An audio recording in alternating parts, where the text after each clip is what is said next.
क्योंकि इस फोटो को अपने घर से और दरबार से बाहर निकाले बिना हम अपने गुरुजी को कभी भी भगवान के रूप में स्वीकार नहीं कर सकते। क्योंकि आत्मा का एक पति होता है, दो पति नहीं होते। अगर आत्मा एक है तो उसका पति भी एक ही होगा, दो नहीं हो सकते। और यदि हम दो को पूजेंगे, नीचे गुरुजी की फोटो, ऊपर दाढ़ी मूछ वाले की फोटो, बताओ, नाम हमें गुरुजी दे रहे, ज्ञान हमें गुरुजी दे रहे, आशीर्वाद हमें गुरुजी दे रहे, अच्छे हमें गुरुजी लग रहे। अब दाढ़ी मूछ वाली फोटो को उनके ऊपर बैठा रखा हमने, क्यों भाई? जब हमारे परमात्मा हमारे गुरुजी है तो उस फोटो का हमारे जीवन में महत्व क्या रह गया? वो फोटो तो सिर्फ और सिर्फ हमारे को ठगने के लिए।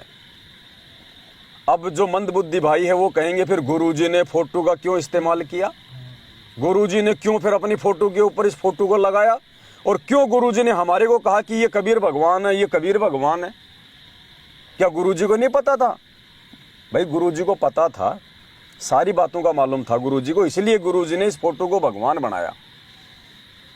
क्यों बनाया गुरुजी ने? 1994 से गुरुजी अनमोल ज्ञान प्रचार कर रहे हैं।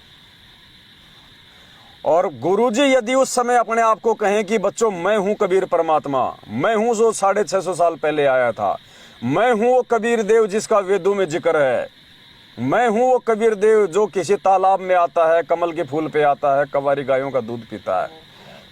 पुण्यात्मा विचार करो, क्या गुरुजी को कोई कबीर जी के रूप में स्वीकार करता? कोई नहीं मानता। जितने भी नकली कबीर पंथी कबीर जी के मनमुखी रूप से उत्तराधिकारी जो बने बैठे हैं, बड़े बड़े आश्रम लेके बैठे हैं, धर्मदास जी के पंथ वाले और दूसरे पंथ वाले जो कबीर जी को आधार बना के अपना धंधा चला रहे हैं, अगर गुरुजी ये कह दे कि मैं कबीर, तो सोचो गुरुजी पे कोई 50 मुकदमे हो जाते उनकी तरफ से। अब गुरुजी मुकदमों की तारीख झेलते या हमारे लिए बैठ के सत्संग करते? और कोई भी व्यक्ति उनके ज्ञान को स्वीकार नहीं करता। इसलिए पुण्यात्माओं, परमात्मा ने अपने आप को छुपा के रखा और इस फोटो का सहारा लिया परमात्मा ने कि ये है परमात्मा।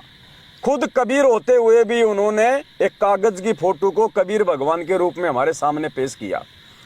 तीसरा रीजन इसका ये, अब गुरुजी कहें गीता जी में दिखा दिखा के कि तीनों गुणों की साधना करना गीता जी ने मना किया है, ब्रह्मा विष्णु महेश की भक्ति के लिए गीता जी मना कर रही है। बिल्कुल गुरुजी हमें दिखा भी देते, हम मान भी लेते। अब हम कहेंगे जी अगर ब्रह्मा विष्णु महेश की भक्ति ना करें, देवी देवताओं की भक्ति ना करें, तो फिर हम किसकी भक्ति करें? गुरुजी कहते हैं भाई तुम कबीर भगवान की भक्ति करो। अब हम बोलेंगे जी ये कबीर भगवान कौन है, कैसा है, कहाँ रहता है, दिखाओ। अब गुरुजी अगर ये फोटो ना दिखावें तो फिर हमारे को संतुष्टि नहीं हो, हम मानेंगे नहीं कि वो कबीर कौन है। फिर गुरुजी कहते नहीं बेटा वो तो दिखाई नहीं देता, उसका कोई रूप नहीं है, तो हम जिंदगी में स्वीकार नहीं करेंगे।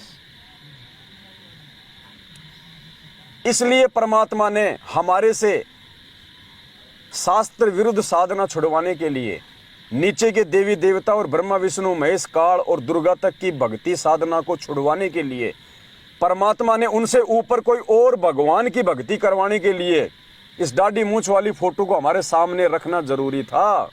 ये चाहे गुरुजी के लिए जरूरी समझो, चाहे गुरुजी की हम जैसे मूर्खों को समझाने के लिए मजबूरी समझो, ये जरूरी था। उस दाढ़ी मूछ वाली फोटो को कबीर भगवान के रूप में पेश किए बिना हम कभी भी देवी देवताओं की भक्ति, ब्रह्मा विष्णु महेश की भक्ति को नहीं त्याग सकते थे। तो बहुत सारे रीजन है जिस कारण से गुरुजी ने इस फोटो को आगे रखा।